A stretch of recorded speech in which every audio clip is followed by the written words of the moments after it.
Welcome to Losing a Child, Always Andy's Mom. On this podcast, we journey through the devastating experience of the death of a child.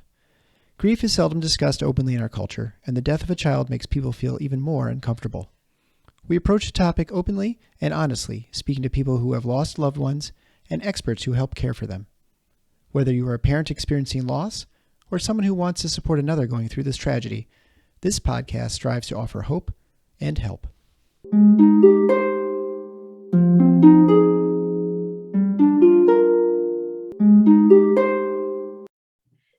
Thank you so much, Ninette, for coming on the Always Andy's Mom podcast today. Thank you for inviting me. Yeah, I'm very excited to have you on. So we have another Larson on, kind of a Dr. Larson. Can give you an honorary doctorate. You are you have your master's degree in a licensed psychotherapist, you said. But the coolest thing about you is the fact that your son's name was Erick Larson, the name of my husband.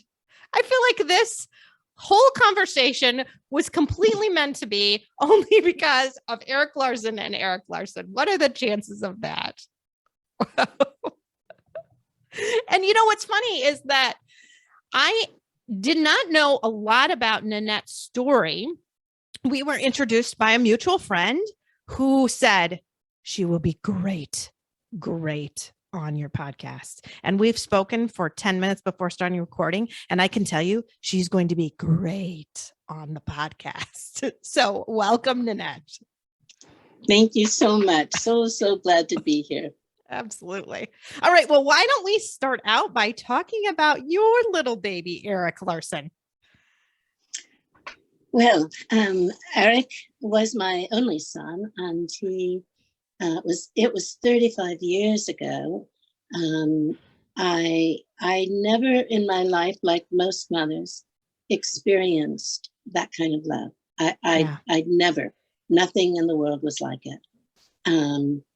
It was, I don't know, something beyond joy. Yeah. He had problems at birth, but they seemed to be getting better. And I had 6 months with him. He died of SIDS, sudden infant death syndrome, actually at the babysitter's. Wow. But the morning before I took him to the babysitter, I remember just staring at him and saying, I love you so much. Yeah. And afterwards, I was so glad that was the last thing I ever said to him. Of course, when I found out by telephone that he had stopped breathing, which is what the babysitter said, I certainly, like most of us, thought, well, okay, but has he started breathing again? I mean, right. We don't take it as, you know, this person's died. It's just like, this is what's happened. And now what are we going to do about it? Right. Right. And then there were wonderful people. I was very, very fortunate to have wonderful people around, a nurse that lived close by that came to help, and then calling on my family when we went to the hospital. And actually something at the hospital was interesting too. I immediately wanted to find someone that knew what it was like to have a baby die. Yeah. And I asked, you know, the medical people, is there someone that's had a baby die? Well, a nurse came and she said, I haven't had a baby die, but my mother had 5 babies die before I was born. Mm-hmm. And it gave me some kind of hope and courage that her mother had been able to deal with this horrendous pain 5 times and didn't give up. And here was this wonderful person standing in front of me that survived. I think it was the best thing I could have heard at the time. Right. it just gave me hope or human resilience or something, you know. And then I just wandered in what I now call the wilderness for many months.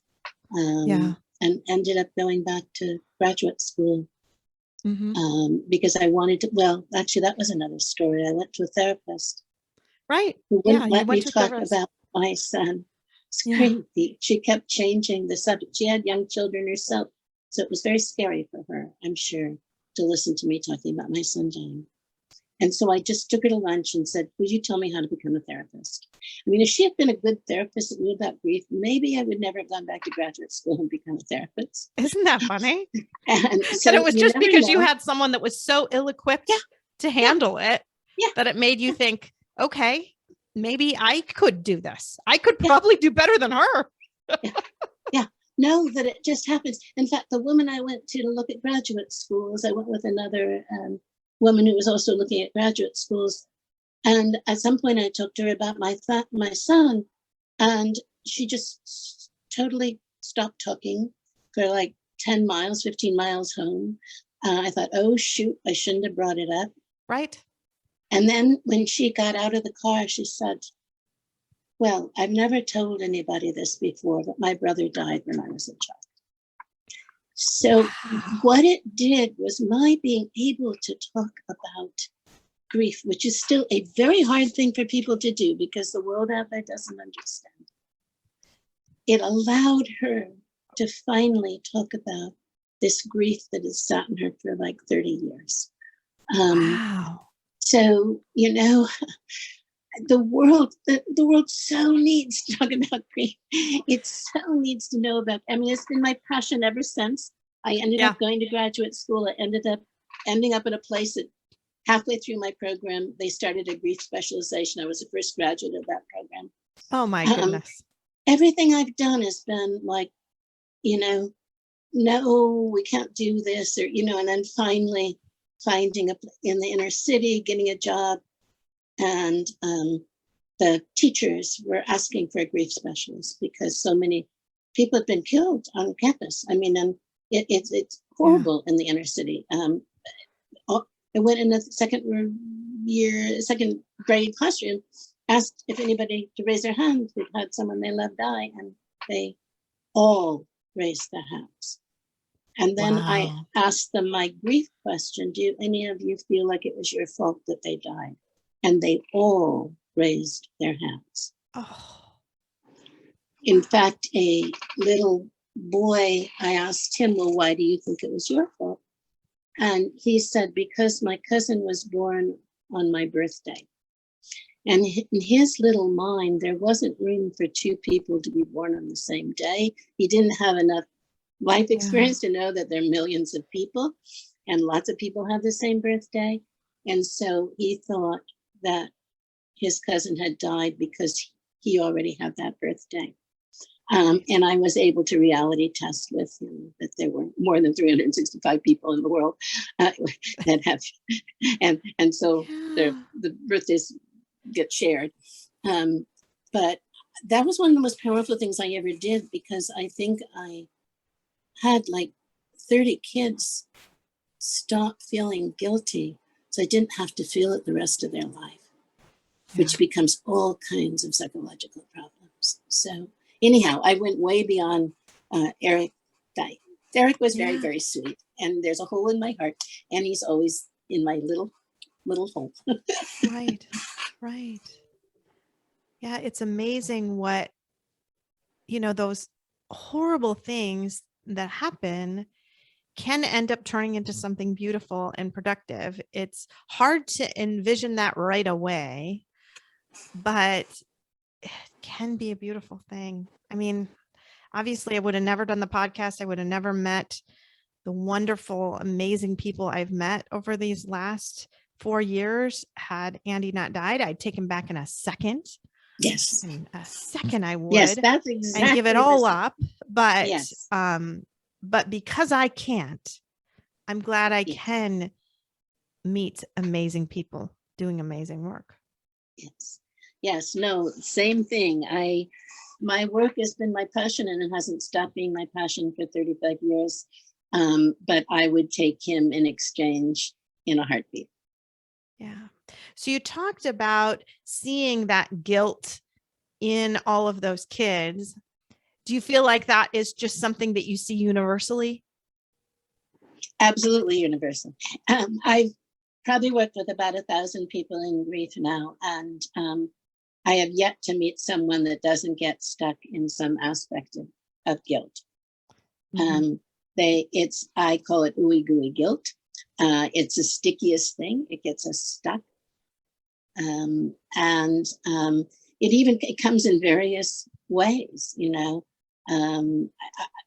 every week I hear another version of the guilt, another layer of the guilt.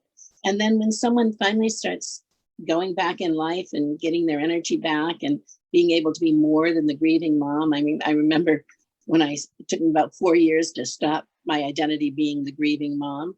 And I got to be more than that. Mhm. But when we get to a place where we're not grieving as much, we're not in pain every day, then we feel guilty again. Yeah. This it's like layer and layer and layer. There it is again. Yeah. Yeah. You're right. It is just an overwhelming thing. And it's so funny because everyone just tells you that it's kind of silly, that you shouldn't feel guilty. There's no reason for you to feel guilty. And that does not help. Yeah. I have to admit, probably for a year or so, I don't know, way back, I would tell people they shouldn't feel guilty because I knew it got people stuck. And I thought, wait a minute, you cannot tell people not to feel their feelings. The most important thing in grief is to feel our feelings and let them move through us. It's not to hold on to them, but if we don't feel them, they'll be stuck. That's why we have to feel these yucky feelings we wish we didn't have to feel. But the pain is the healing. Mhm. And feeling the feelings is the healing. I wish it was otherwise. I have never found it to be otherwise. And what we want to do is move through it so we can let it move on and not get stuck in us. Yeah. And that's, I think, a lot of our fears is getting stuck. I mean, we see people that are stuck, and then I think, I don't want to be that person. How do I keep from being that person? And I think it's extra hard because people don't know what stuck grief looks like, right? Mhm. They, and we have this new diagnosis that came out of Yeah.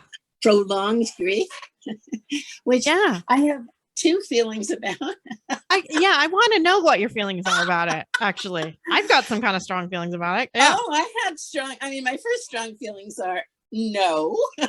Yeah. But my second strong feeling was, oh my gosh, this is the first time the DSM-4, which is a diagnostic, or 5, 6, or whatever they're doing now, Yeah. is a diagnostic manual that therapists have to use to diagnose mental illness of all kinds, right? Mhm. So people can get reimbursement from their insurance company, Right. essentially. And you must have we had some others diagnosis that didn't have the word grief in them that we'd often use, but grief has never been in the book, which is also, first of all, it's not an illness, but it is real, and it does have real symptoms, and those symptoms look like a lot of other symptoms. Mhm. They look like depression, they look like anxiety, they look like so many things. They can even look like OCD, because we want to control things. They look like many things. The thing is to separate the grief from these other diagnoses. And it is true that if we don't deal with our grief, if we don't work through it and process, it's something that has to be processed. If we don't do that and it gets stuck, it will become anxiety and depression. And then Mhm. you need to deal with that. And there's often a lot of trauma, and trauma gets stuck easily. Trauma almost generically gets stuck. It's a stuck thing. Right. And there are ways we can process that trauma that then allow us to do the grief that we need to do. But grief is a real thing. I'm glad they've said grief is a real thing. Right. That part I like. Right. But I do too. Said 6 months to a year. No. Right. And if it's outside of that, then there's something super wrong with you. That I don't like. It's wrong. You Right. know, and most of the grief leaders in America that had tried to have some input on this, really fought it. We're really not happy. When first they came up with 6 months and they said, nope, we're not going to approve that. Right. And it was a compromise to say 12 months. But we all know that have been through major grief, especially the loss of a child, knows there's millions of changes and feelings to get through. How could you do that in a year? You can't. It's too much. It's almost like every cell in our body has to change. Our personality has to change. Our priorities change. Our meaning in life becomes a big deal. We have to reinvestigate all of that. Who are we? We have to forgive ourselves for being powerless and imperfect parents, which are supposed to protect our children. We're all imperfect parents. I have never, ever met a perfect parent. It's simply something that wasn't built in our genetic code. We don't have that ability. Yeah. So anyhow, ask me another question. No, I just want to go on about that a little bit, because I agree with you. The year thing was what really bothered me the most. I do like that they are acknowledging that this is a big problem and people need help with it. And if now making a diagnosis so people can get their therapy covered by their insurance plan and things like that, if that will help with that, great. But when they do things like you should be, kind of be better at a year and put those time limits on things, well, that's going to make people feel even worse, because for the most part, most bereaved parents I've talked to, especially bereaved moms I've talked to, have said to me that after the first year, in many ways, things were kind of worse, because you go through the first birthday, the first Christmas, the first anniversary, all of this first, and you expect it to be horrible. And then you get to the second and you think, okay, things are going to be better. And more importantly, everyone around you thinks, well, she's been through this one time, so it's all going to be easier now. So the support system isn't there as much. And that actually means it can be harder. So like you just barely were able to breathe through the first Christmas. Now the second Christmas, your family wants you to show up. They want you to put up a Christmas tree. They want you to do a little bit more normal stuff. Well, that's about impossible for a lot of people, for me, for sure. And so when they make this diagnosis and put this year thing on it, that is just going to increase the guilt even more. And we already talked about how guilt is huge. Yeah.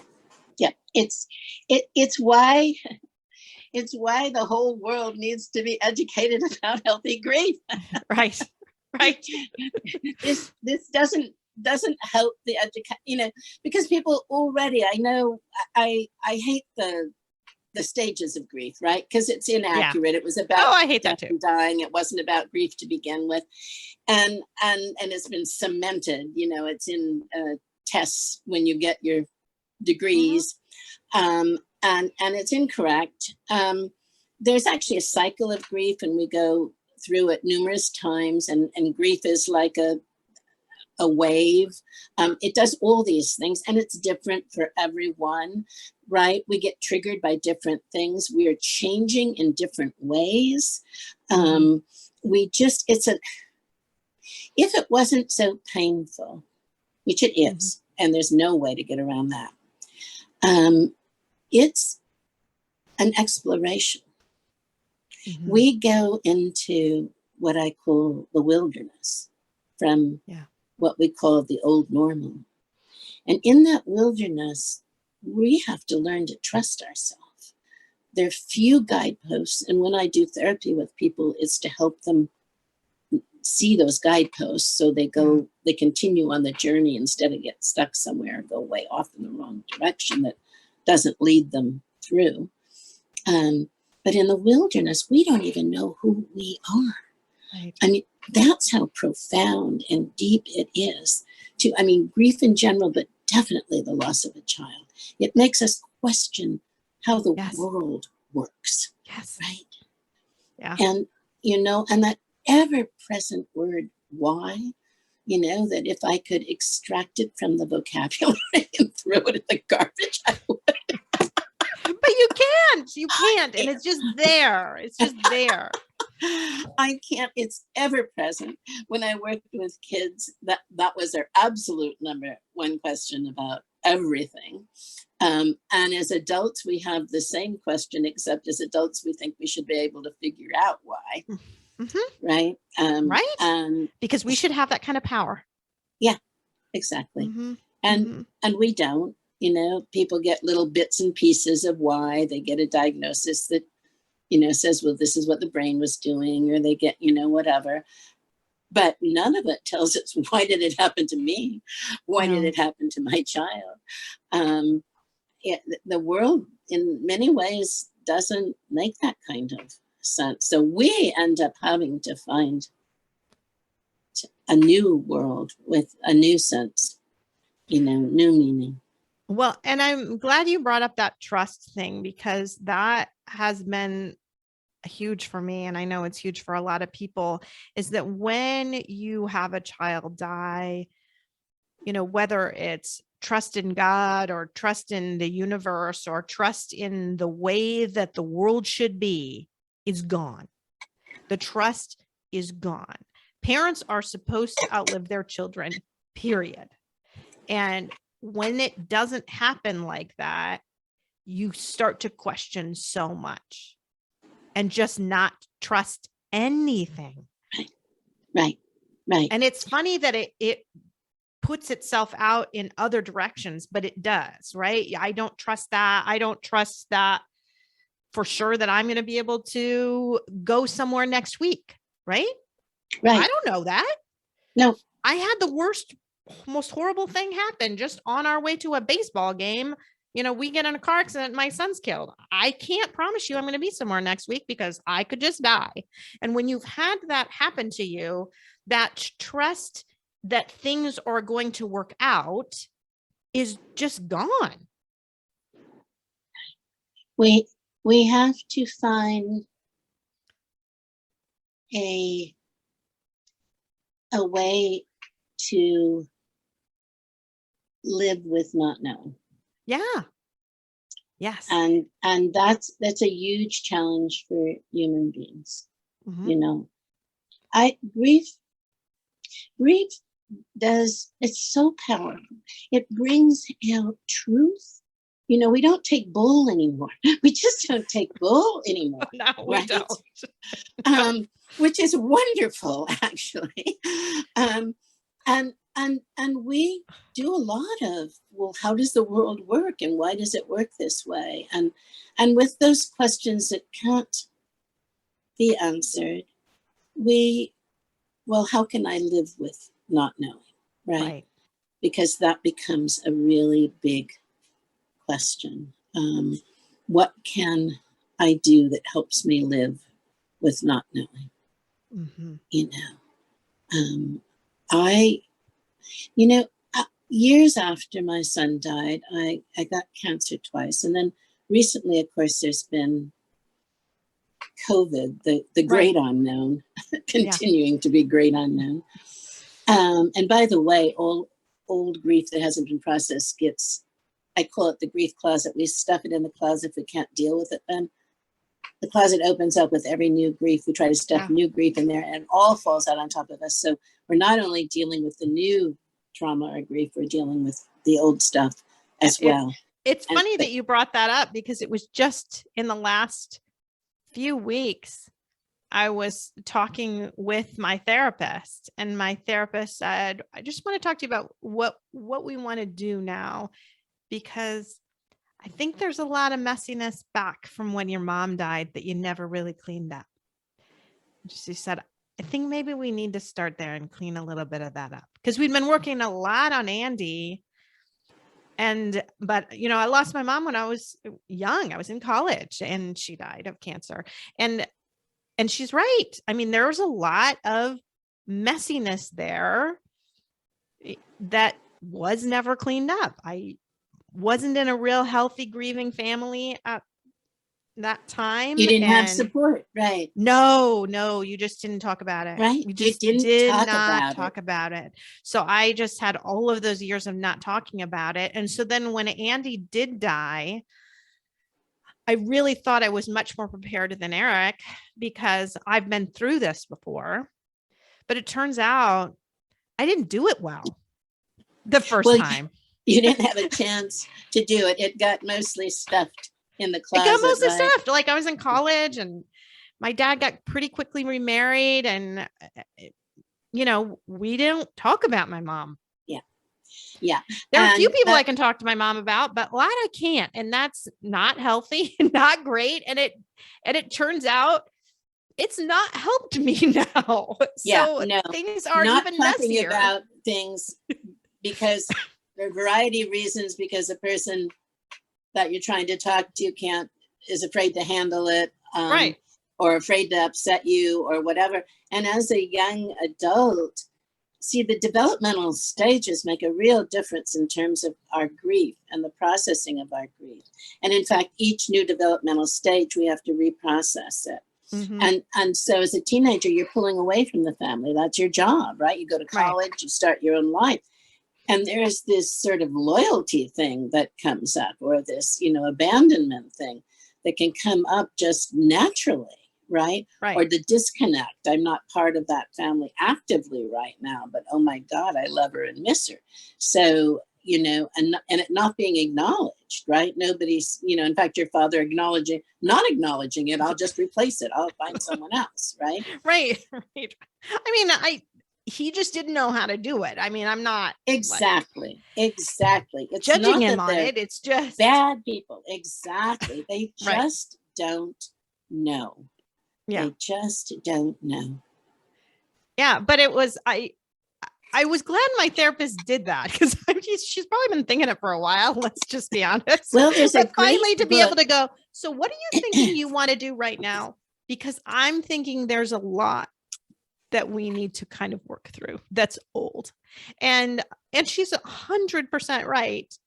But I needed to be there. There's a great book called The Grief Recovery Handbook. Mm-hmm.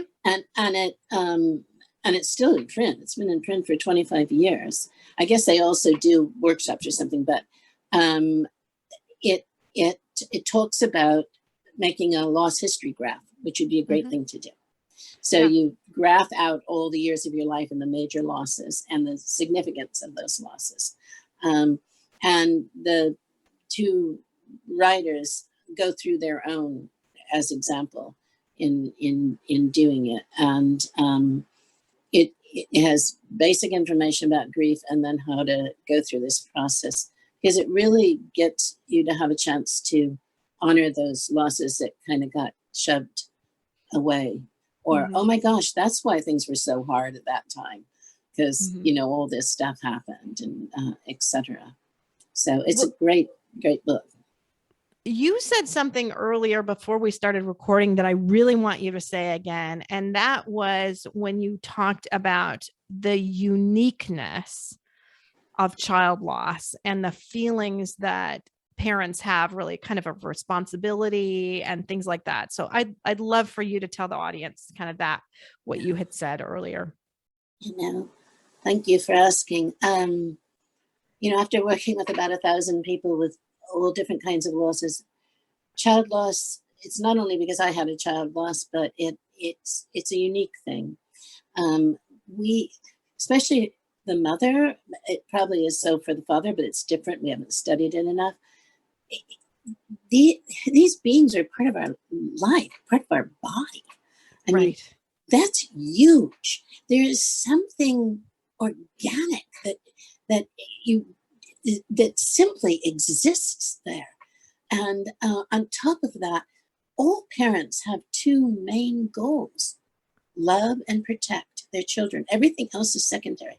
Those are the two things that parents are tasked to do with their children. And to not be able to keep them alive, it's like, but that's my job. Yeah. That's my job. How Right. could that be taken away from me? And how could I have no power to do anything over that? There's also forever a hole in our heart. It's literally inside of us. I don't know how else to describe it. I don't know how you would describe it, but there's an actual hole there. If we could take an X-ray, Yeah. there would be a hole. Just a piece is just missing. A piece is missing. A piece of our body, a piece of our psyche, a piece of our energy. There's literally something missing from our body. And so there is nothing. It hurts so much. In fact, the man who helped Kubler-Ross write about grief before she died, she was the person who wrote about death and dying, just wrote a new book. Kessler is his name, and he wrote the 5 stages of grief. I still wish he didn't use that term, meaning making. But and he even says it has problems with that does, but he still didn't change it. But his son died partway into his publishing that book. And when he's been out talking this last year, he said, I hadn't a clue. For all, he's like one of the known experts in grief. I had no idea how painful it was. He said, I could never have imagined how painful it was. Yeah. And I trust him much more after he said that. Right.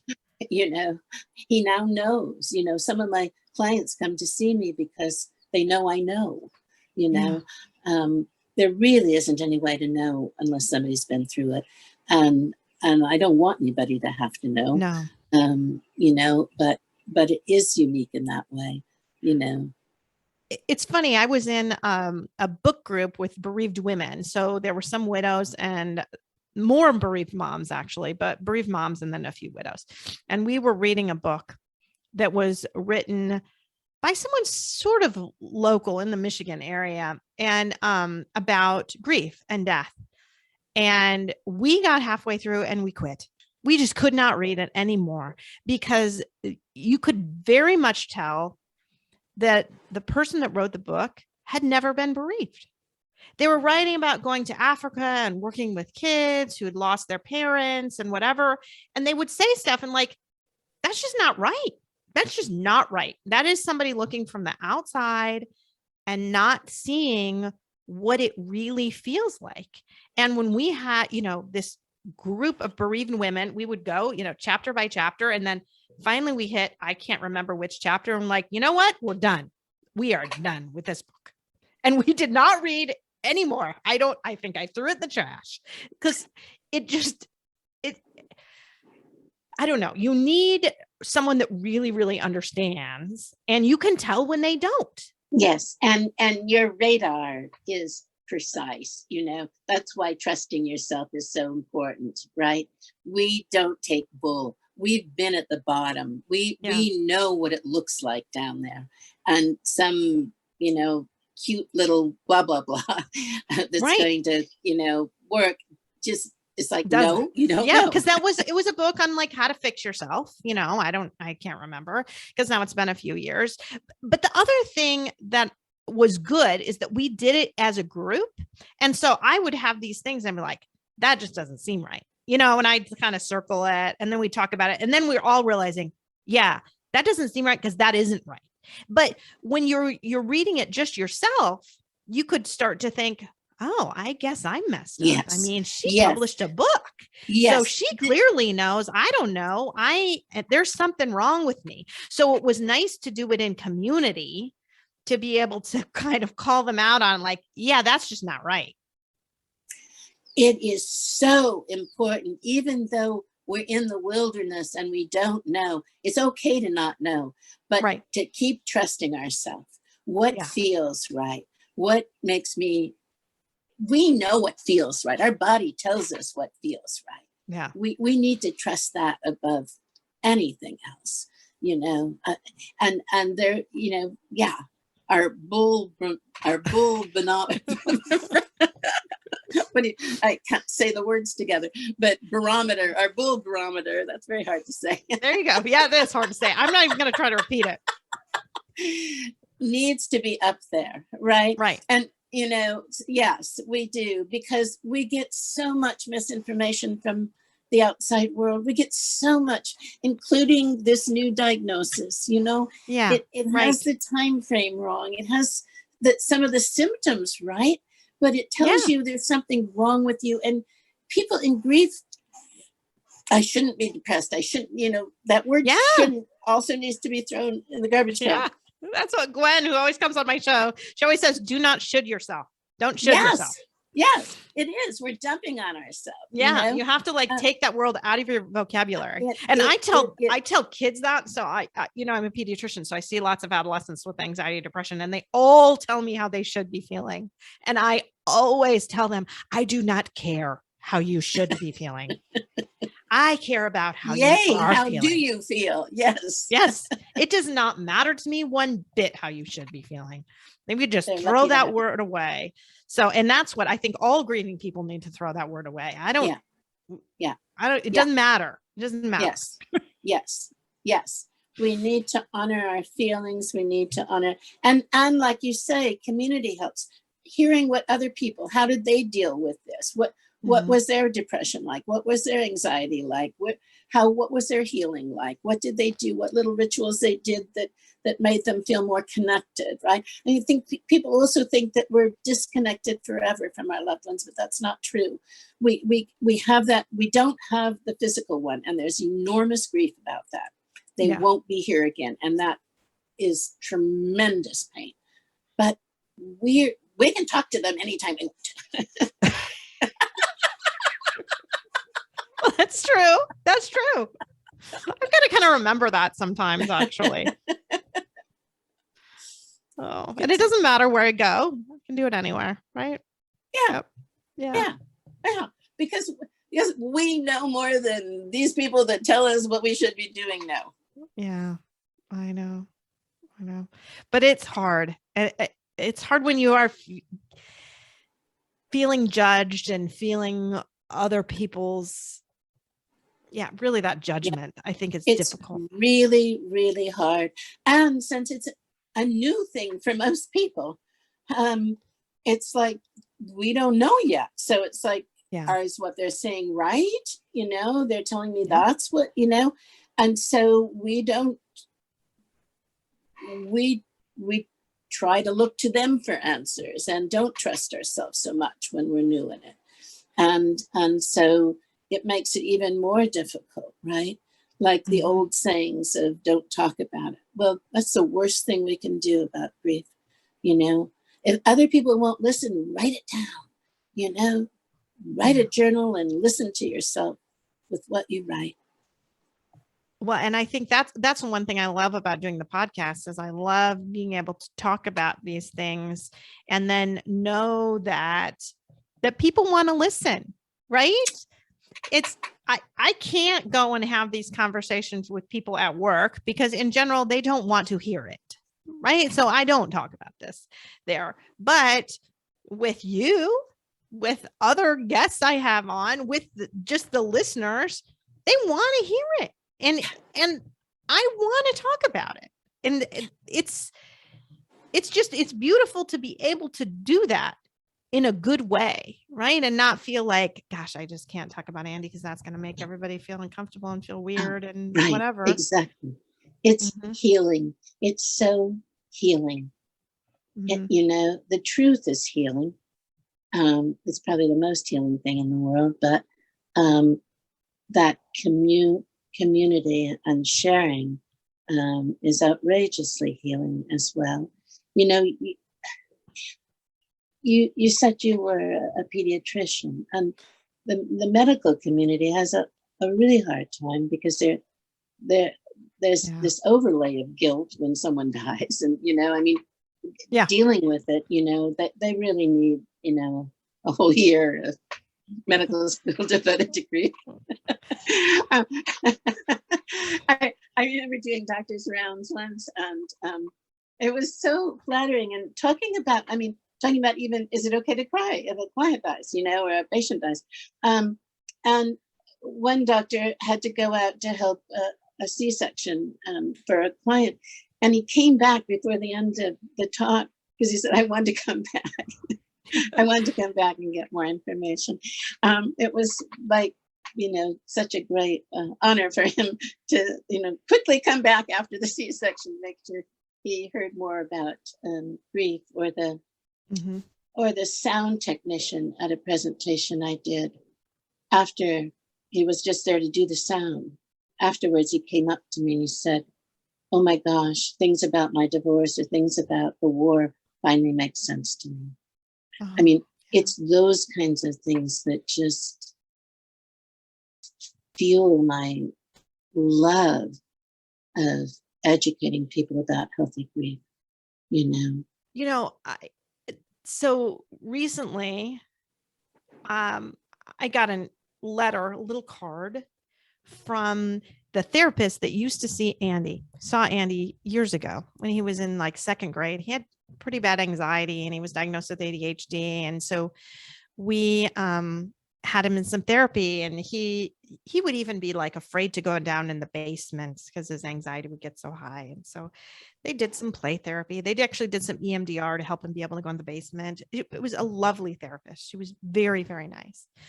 And I got a card from her just in the last little bit because I was doing this presentation for medical professionals, and she was kind of wanting to go, but she didn't know if it would make me comfortable to be here. And she said, when Andy died, I so wanted to go to his funeral, but I asked people like colleagues if I should go, and they said no. And so I didn't. And she said, I regret that to this day. And I wish that I had just trusted my humanity a little bit and gone. I mean, she hadn't seen Andy in years. If anyone had asked how she knew Andy, she could have said anything. She definitely would not have had to say she was a therapist. She needed to go for herself. And I mean, I'm glad now. So she follows me, I think, peripherally. And that's why she said, if this happens again, I'll trust my humanity, because it's a huge regret. And it was from colleagues in the mental health world who said, nope, that's crossing a line. You can't do that. You can't go to that little boy's funeral. He died in a car accident. It's not like he died from his anxiety that she had failed to treat him somehow or whatever, right? It had nothing to do with anything. And there were hundreds of people at this funeral. It was, it just would have been something for her. But instead, she sort of kind of watched it online and has sort of been following me a little bit, but too afraid to reach out. It's this, there's this dual relationship line, for therapists, but grief changes everything. Right. I mean, she's grieving him. She hadn't seen him in years, but she was grieving him. And it was not honoring for her to not do that for herself. Right. Well, how wonderful that she reached out to you and that touched your heart. Oh, very much so. I mean, I'm all emotional about it even now. I can feel it, which is good. And how good of her to reach out now. It's actually never too late to grieve. Right. And it's easier to grieve early on. It's easier to not get stuck in it, right? And there's less problems if we get to grieve sooner rather than. And you get support from other people around you a little bit more, I think. Right. But I don't think it's ever too late to grieve. Mm-hmm. My father had open heart surgery at 94, 92. And while he was recovering, he was fully cognizant. He'd never talked about his mother's death as a child. And the first time my mother said she always ever saw him cry was when my son died. And I asked him questions about his mother's death and was able to reality test that it wasn't his fault. He was 9 years old He would have had to drive on horseback for 100 miles to get to where she was. The hospital, he would have had no power anyhow at 9 years old, and was able to alleviate some of his guilt that he'd held in for 85 years. So it's never too late to grieve. And grief doesn't go anywhere unless we get a chance to process it. But it just makes our lives so much easier when we're able to do it sooner rather than later.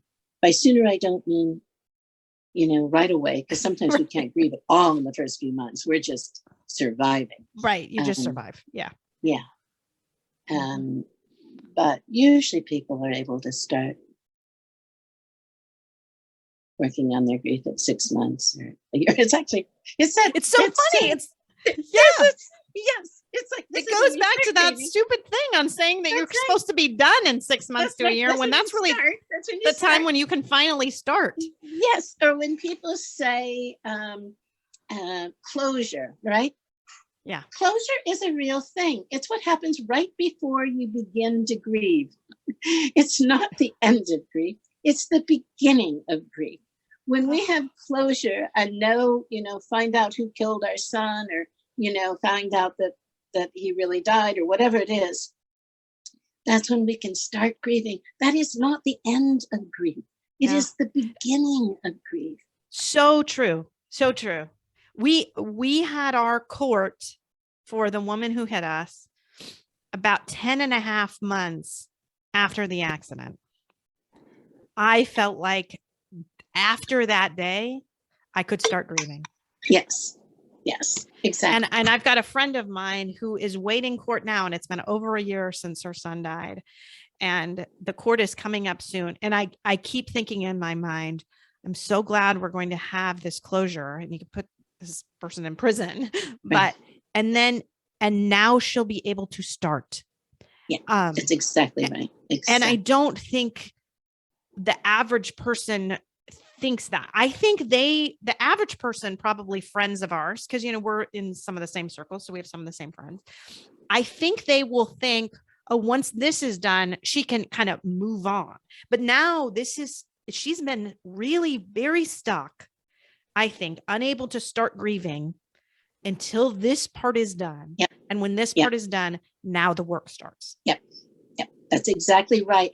And if people don't know that, right, the guilt again, I got closure. Why aren't I doing better? Right. Yeah. Or why do I feel even worse? Mm-hmm. But you think about timing wise for me, this happened at the end of June in 2019. When was I able to start thinking about doing the podcast and all of that kind of I started to go to a healing mindset a little bit more, was after that. In August, in September. Until that point, I was stuck. I couldn't work. I couldn't do anything. And it wasn't really because I was grieving. It's because I couldn't even start grieving in many ways. Yes. So you have to get to that point. And obviously, I think it's different for different people. And for us, for both my friend and me, we had legal stuff that would stand in the way. That's not always the case, obviously. There can be a lot of other things that can make it so you can't actually start. Right. Right. No, I think even knowing what all the aspects are, not that we all go through the same things in grief, or that we all go through at the same time frame, but the different aspects, like to watch out for guilt, to know that closure is not the end of grief, to know that there's layer upon layer of grief, that there's hundreds and hundreds of changes, like these major ones of change of our identity, and et cetera, et cetera. How in the world could you do all that in 6 months or a year? It's just too much, but we call it grief. Oh, the person's not here anymore. And that is the thing that hurts the most. But all of it's like, wait, let me give you a list of the 500 things that I have to deal with now, and change. And then it becomes like, oh, I guess that would take a lot of time. That would be hard to do, right? I've spoken to people recently too with the pandemic and unable to have like a funeral celebration of life kind of thing, that has that they have not been able to start their grieving until they've been able to do that too. Yes. Or there are Absolutely. different things that can kind of be like, you have to be able to do some of those things and like, okay, Yes. now I can start. Yes. So I do want people to start thinking about it that way, is that there may be many steps you need to get through before you can say, now I can start grieving. Yeah. Mm-hmm. Yep. Mm-hmm. That's absolutely positively true. And the pandemic is, well, from the first week I called world grief. We've never experienced world grief before, where everyone was grieving at the same time, the entire planet. So that is also making grief more complex. Even it that is making grief more complex, because those of us who have lost children are going through other things than everyone. I think in some ways they're great, giving us a little more grace goes away, right? Because everyone's going through a hard time. So that can be a challenge in that too, that people sort of forget. That's true too. You know, we all have less focus that we can give someone else, right? When we're having to so focus on our own process, right? Exactly. You don't have enough left. There's not enough. There's just to give to other people. I have felt that a little bit at work sometimes. I feel like I'm quite drained myself, and then to have to keep giving can get overwhelming. And then I feel like I don't have anything left in the tank to give. Yes. So I need to try to fill myself up. So that is a hard thing about grieving in the pandemic, I think, because everyone's ability to give is not quite, at their normal level. Absolutely. Absolutely. You certainly see it in a hospital community, right? With, the nurses and the doctors and everybody just oversaturated, and not only oversaturated with the physical work, which is enough in and of itself, but oversaturated emotionally, right? And, I mean, the whole planet needs a year of rest and relaxation at a spa. Like that. Yeah. That's the kind of planet change I want. That would be good. That would be good. No new stuff coming in that we have to deal with and, put on our plates to process. That would be really nice. Yeah, it's funny. My therapist had told me I had some time off of work, like a week and a half off of work, and like, okay, you need to do a lot of good self-care. And I went and then I go back to the office, like, how was your vacation? And I said, well, my grandma died. That's right. My grandmother died, and then I had to go, fly to Iowa for the funeral, and I had all this stuff, and like, that was supposed to be my week and a half of self-care. Like, I mean, she lived a long life, but still, I grieve her, right? I mean, I still grieve it's her. A different kind of grief, but it is. It's still grief, and it's still draining, and it still wasn't like a time that I refilled my. You did not get a chance to refill. No, I did not. No. They actually drained the cup a little bit there. They did. That time I was supposed to be refilling, I drained a little bit more. But well, I think it's a big thing, being able to trust, dealing with it myself. How do working for myself, I've been working less because I don't want to be on overload. Right. And it's precious because burnout is a real thing. Mm-hmm. And we have no models for that in our culture, and as well as with grief, I've often told people it's a full-time job. Yeah. I mean, when they're exhausted and they're like, oh my God, I can hardly work, though a lot of people like to be at work because they get a little reprieve from their grief. But it's a full-time job to grieve. Mm-hmm. Mm-hmm. It's an exhausting thing. And it needs to be honored, because and that we won't be in that wilderness forever. Our goal is to get to that overused term, new normal, but it's to that the next place, which could be fantastic. We just have to get through that long journey in the wilderness to become that new person. Essentially, we're becoming new people. I died when my son died. There's no two ways about it. But I kind of like my new person better than my old person. She has more compassion and wisdom, and I don't feel like I did in the wilderness. There really is hope. You're not supposed to be in acute grief forever. You are not supposed to be.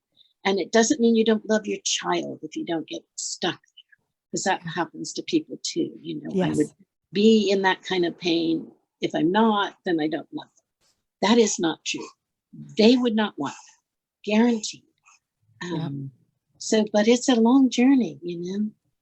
Bring some snacks. Bring some snacks. Go to a spa every once in a while. Get a massage. I love my image of the whole world being a spa. I do too. I think that's awesome. All right. Well, thank you so much, Ninette. I thoroughly enjoyed talking to you. I feel like I could talk to you again and again and again. And just you're welcome glean to, more and wisdom.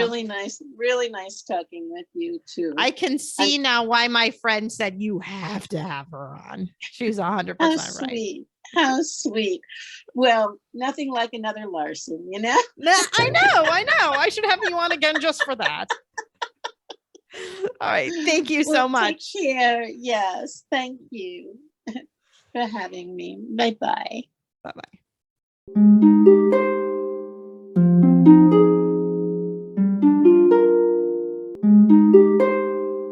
Thanks for listening. If you found this helpful or would like to support the podcast, please leave a 5-star rating and comment. To help financially, you can text Andy's Mom to the number 53555 or visit the donate page on andysmom.com. Your donations are secure and tax deductible, and we are now able to accept Venmo, PayPal, and Apple Pay. Always Andy's Mom is a registered 501c3 organization and can receive donations through smile.amazon.com, Thrivent Financial, and Benevity, amongst others. Marcy loves hearing from listeners. Please feel free to reach out to her via email at marcy@andysmom.com. Also, be sure to sign up for the email list to receive weekly updates as well as pictures of all of Marcy's guests and their children. Together, let's work to inspire hope, one day at a time.